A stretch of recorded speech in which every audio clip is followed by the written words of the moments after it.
Thank you very much, Ian. And wow, what an introduction. And welcome our audience to DX5 2024. And we are looking at the year ahead. Ransomware is our topic today. And with us, we have a very able panel. I will invite the team. May I start with Emily to introduce herself? Good morning or afternoon. My name is Emily Moraguri. I'm a consultant with TransUnion Africa. I deal with information security, specializing in application security and risk management. Happy to be here to share the insights. Thank you. And we jump over to Jackson. Thank you very much. I'm so happy to be here. My name is Jackson Kimeu. I'm a cloud governance and a cybersecurity consultant. I also work for KMTC as an ICTO. It's my pleasure to be here. Thank you very much. Thank you very much, Jackson. And finally, Duncan, and not a new face to you guys, but again, I think we can hear who he is. Thank you very much. Thank you very much. Good afternoon, good morning, wherever you're listening or watching us from. Duncan Eric Ogonji, Regional Director IT at Plan International. Thank you very much and looking forward to a great discussion this morning. Thank you very much, Duncan. As a team, we will be delving into looking at ransomware. And here are some key facts that we've come across in the recent past. Ransomware has a big financial toll. It's around $20 billion and counting, as in 2021. There was a global pandemic around ransomware. 37% of businesses were hit by some form of ransomware, one or the other. And not to add to that, there is disruption beyond the money. There is a big disruption around cash flow, around growth, business growth, due to the downturn that comes from ransomware. The other one is the data breach dilemma. And that comes with 65% of those people who pay for ransomware do not get back their data. That is a sad fact around it. But before we continue, one more panelist has joined us. Victor, welcome. Maybe you could introduce yourself to the team. Thank you, host. Thanks for the opportunity. Apologies, there was a slight mix-up in my arrival, but thank you for the opportunity to be here. My name is Victor Kidiva. I'm the CISO for HF Group, and I'm glad to be here and share with the other bright minds of the panel. Thank you. Welcome. Thank you very much. So this constantly evolving threat, what is ransomware? Maybe to introduce ransomware in a summary for those who don't know what ransomware is basically an equivalent to kidnapping, where we take your resources are taken over and you are required to pay for them to be released or not released. So we can compare it to a kidnapping.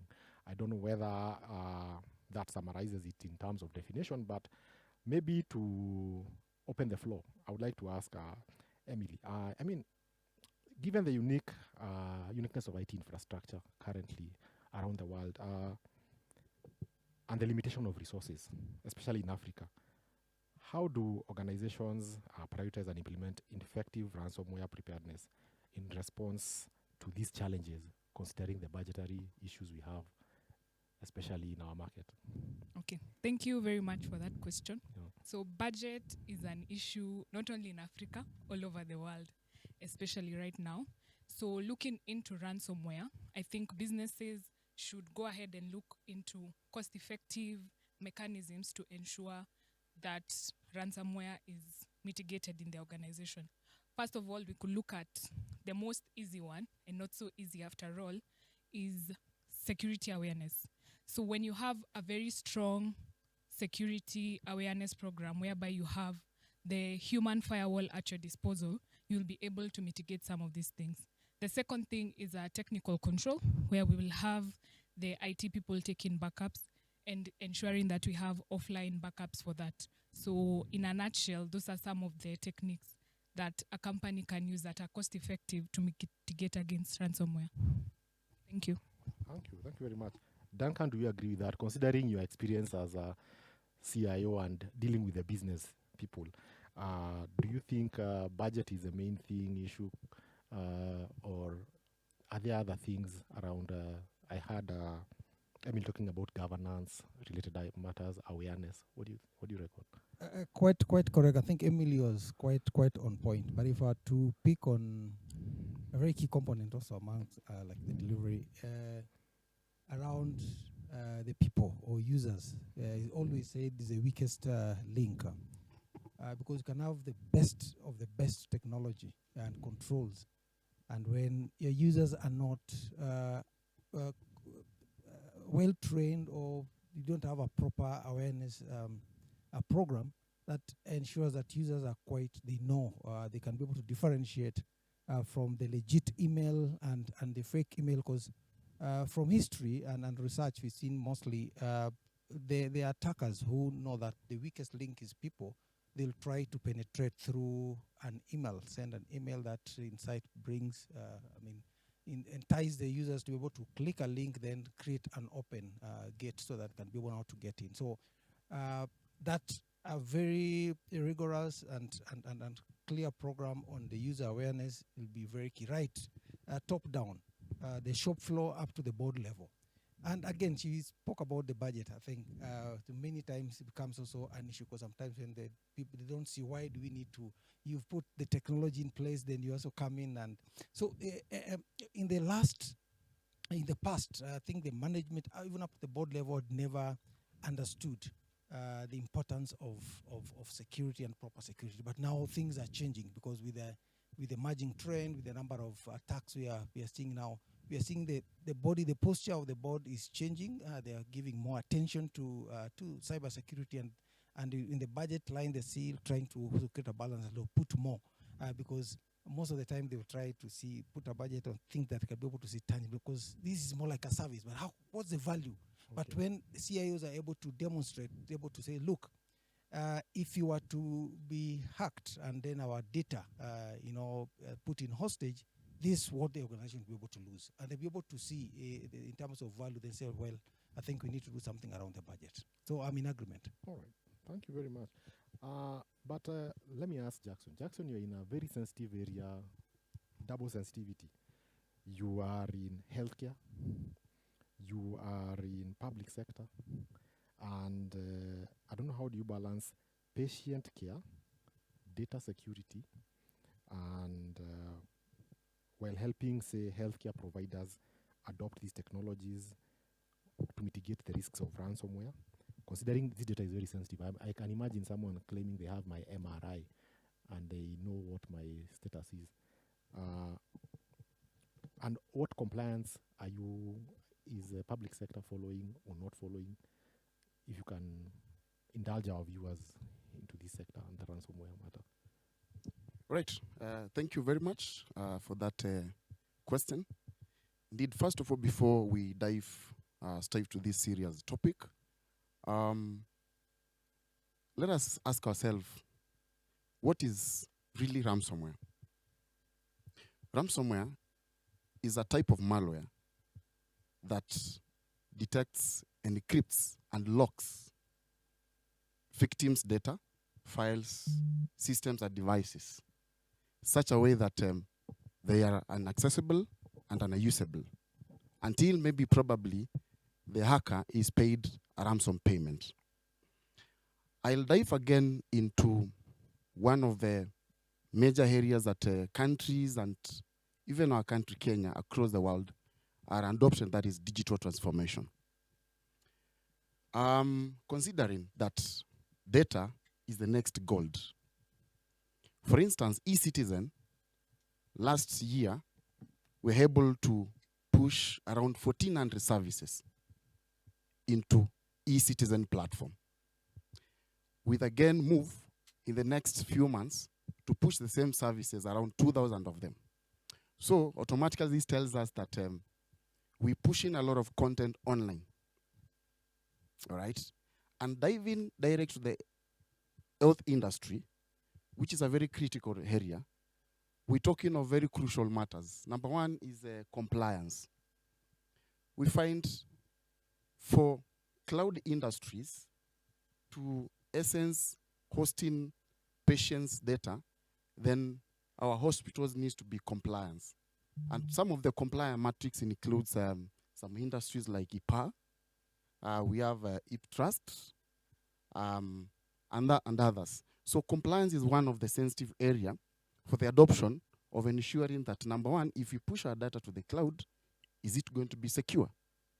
The other area, I think Don't Just put it very well, is about end user awareness and training.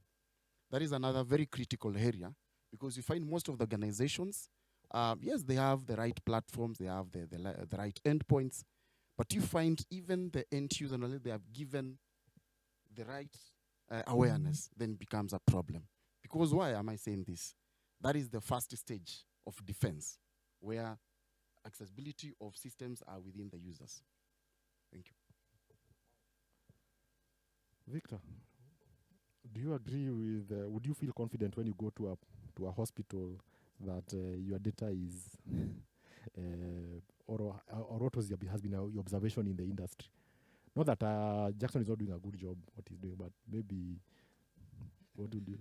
Yeah, thank you, Chair. I think first and foremost, I'd like to emphasize that cybersecurity and security in general is a journey. It's like fitness. The first day in the gym does not translate to having a six-pack. Okay. You have to go through a regime. The regime will involve either diet, it will involve exercise, it will involve changing your mindset to thinking different. So in security, we take the same approach. I think as an industry, both public and private, we've come a long way. And even as a government, we've come a really long way. And we are maturing based on what we see out there. From the victims who we've seen being hit, both small and big industries. From the attacks we've seen as late as last year, we remember Anonymous Sudan threatening a lot of organizations and even successfully causing some service impact, which was crazy. So I do agree that the journey has been ongoing. The public sector, most people think they've been lagging behind, but actually, like the healthcare sector, they've been doing quite well compared to most of the other sectors. You find most hospitals have an IT director, they have the governance structures in place. They are putting in place a lot of technology to protect their data. However, they're still not yet there because we have a lot of proliferation of the small-scale hospitals and clinics, many of which may not pay much attention to the governance cycles that are needed to be done. As much as because they are serving the local mamamboga, they're just taking care of their day-to-day healthcare needs. But in the more urban centers and the more county or government regulated institutions, I think there's a lot of governance cycles being taken up to ensure work is being done. So yes, I do agree with these efforts. What I can add is, from an attacker perspective, their target is one, maximize their revenue, which means they will either come in through the people, which has been well thrashed out by my colleagues, or they can come in through the systems themselves. An example I can give is if you look at the Q4 report from the CCK, they normally issue quarterly bulletins on the traffic they see going through the country.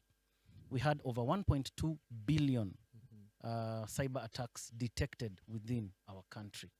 That was in Q4 only. Of those 1.2 billion, you find around 80% was targeting systems. It was people attempting to exploit various types of weaknesses within systems, be it a website, be it a cloud service, as we've been told data is now being hosted on cloud. So the hackers are looking for just that one weakness that can get me in so that I can plant that ransomware.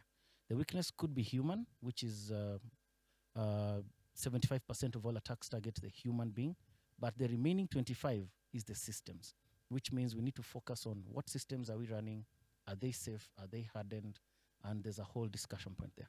Wow, thank you very much. So for you, beyond, say, healthcare data, in the financial sector, considering the sensitivity of the information that is held there,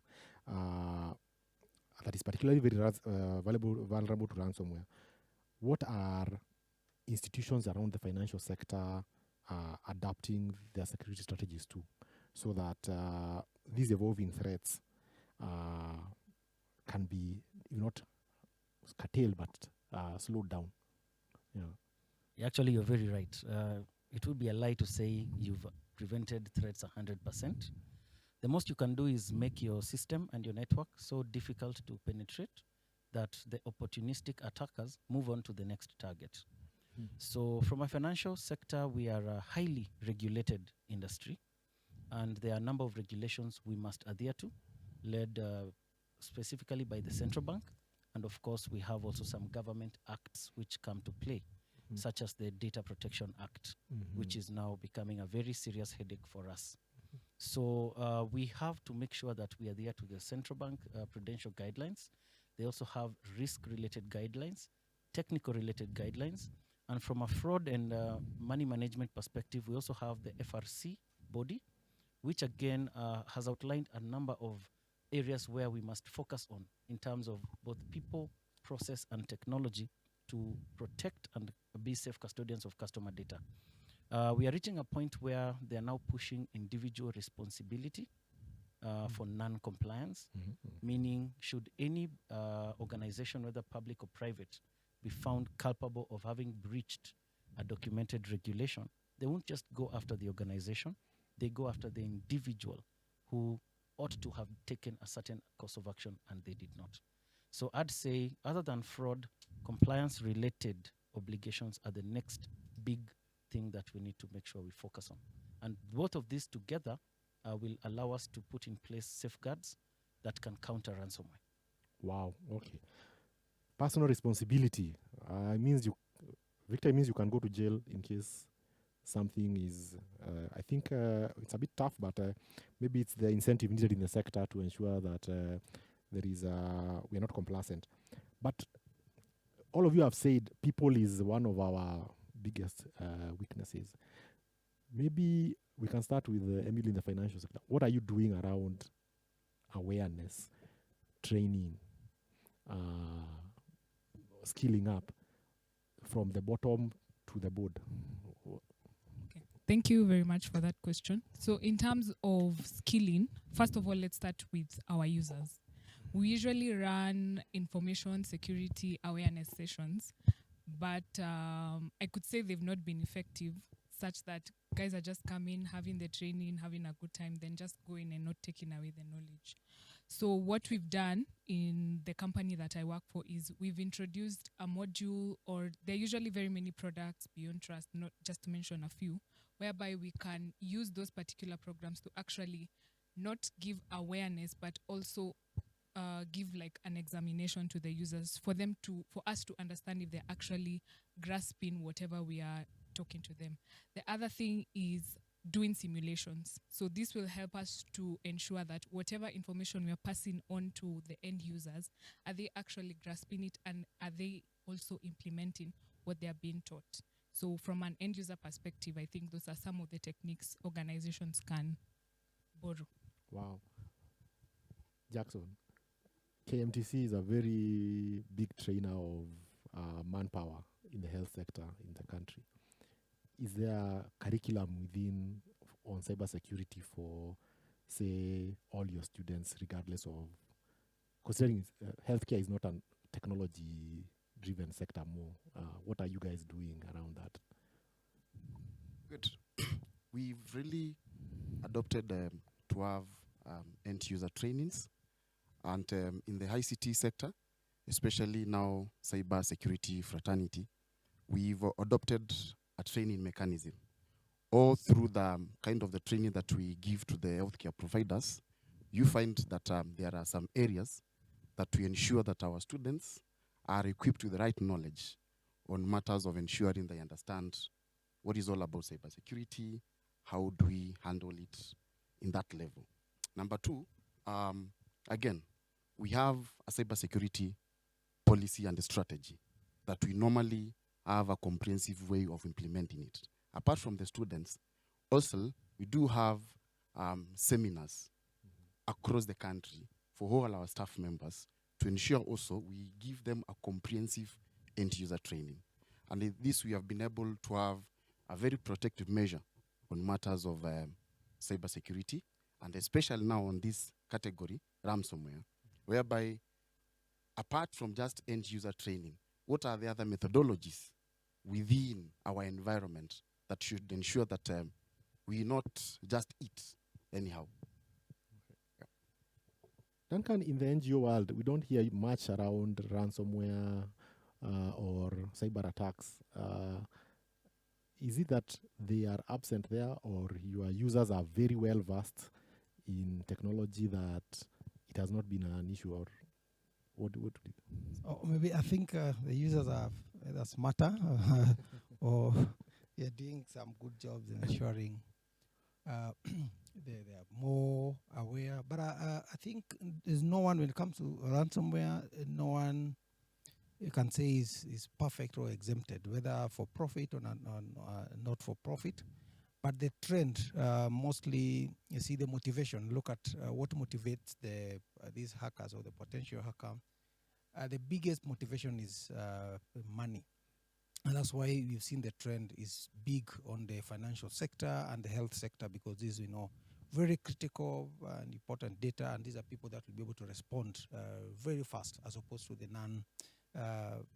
not-for-profit organization. But still, there's also that element of data, that the not-for-profit are holding very sensitive data about the operations they're doing and all that. So still, we have to also, ensure that we have all the measures in place to ensure that our users are more aware. So what Emily talked about, simulation, very important. So, and again, also to agree with my colleague Victor, that cybersecurity or security is a journey. So it's a continuous within the non-profit sector. We know it's a journey. So we have those simulations happening regularly and weekly, or at most twice a week, generate report on how the behaviors of the users. Do they click some of those links that are sent by these fraudulent people?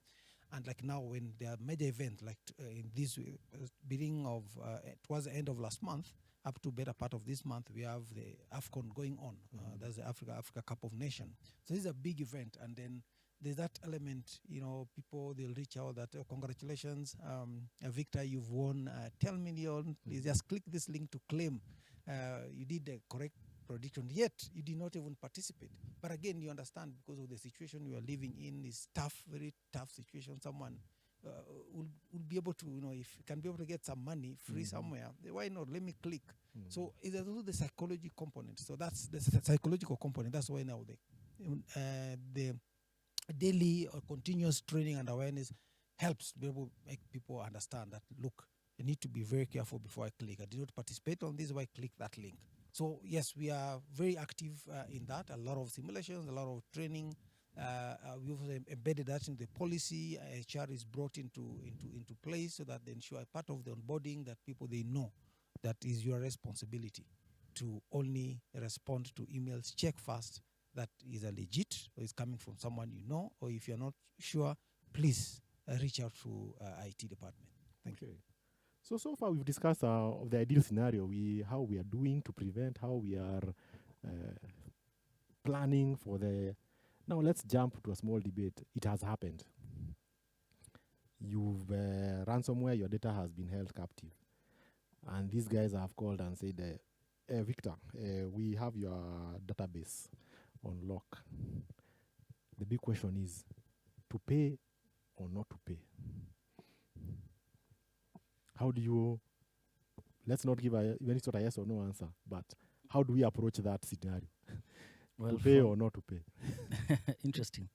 From where I sit, prevention is the best cure. So whether to pay or not to pay should not even cross your mind, because you're going to make sure that your systems will not be breached. However, we live in a real world, so disasters will happen. So at that point, then you'd better have at least two things. One would be documented and well understood incident response process. Please note, I've said documented and well understood. We all have documented incident response policies, frameworks, and even bigger terms to describe it. But when the rubber hits the road, the execution is what makes or break whether you'll recover or not. So once you detect you've been hit, you normally have a very small window period, because by the time they are telling you we are here, they were there, possibly between 30 to 90 days before. So it's a race against time to salvage what you can and start your recovery process. There again, you need to have your backups. So you must have either air-gapped backups. By air-gap, I mean it's a backup that's standalone, and immutable, meaning it can't be changed. Therefore, even if ransomware should hit it, it cannot amend and alter the data. However, those are very expensive technologies, which Duncan really understands that from his historical experience, and most organizations cannot afford. So where you can't afford some of these technologies, then stick to the basics. Have your backups, have your rhythmic checks, have your teams trained through scenario risk modeling and scenario analysis. As she said, they do simulations, so that when the disaster happens, you're able to respond. I'll briefly just state 2 examples. And apologies to anyone who was affected. Remember, we had 2 terror attacks that were mainstream, Westgate and dissect D2. The Westgate attack, the response was uncoordinated and chaotic. In fact, at some point, the security agencies were even attacking each other.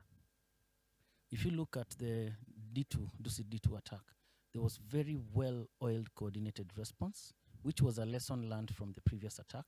And they not only contained the incident, but a lot of lives ended up being saved thanks to the heroic efforts of all those who did what they did. So if we take such lessons to our cybersecurity world, ransomware is a reality. We have to operate like you've been breached already. So every day when you wake up, you say, I've been breached. What do I do? Then do the necessary steps as per your document. Okay. Well, quite insightful. Jackson, will you pay? Will not pay. Good. What is the guidance, especially in the public Pay. sector, or pay or not? Simple question. Pay or not? Pay or not? I think the best mechanism and advisory out there is never pay for ransom. Number one, first of all, you need to understand that once you are hit, these guys, they normally look for a loop of having a continuous engagement with you. And we are seeing an era whereby ransomware now has reached stages of, it's evolving, right? A stage that we call mutation. I'm going to give you a very good example. Like last year around September in India, there was a ransomware variant that is called Akira. It really affected more than 90 firms across the country. And due to emerging technologies like artificial intelligence, you find that the ransomware mutates, all right? And the attackers knows very well that if you shoot a payment, they'll again eat you back. So I think the issue of paying a ransom should not be there. And the best measures would be like what my friend Victor said. You should have a very smart incident response plans, backup and recovery plans. Issues to do with full backups and incremental backups, and having an isolated offsite backup. Those are the best mitigation ensure that if you are being hit, then you can have a fresh backup that you can put back immediately. Wow. Ethical considerations, pay or not to pay, that debate cannot end today. But thank you very much for listening to us. And I think our panel has been able to shed quite some insightful notes for us to consider in 2024 as we engage our users, our stakeholders. And so far, the takeaway here, I think, is the good old adage, prevention is better than cure. So let's work hard to prevent the ransomware so that we avoid to deal with the possible payments or dealing with the hackers. Thank you very much.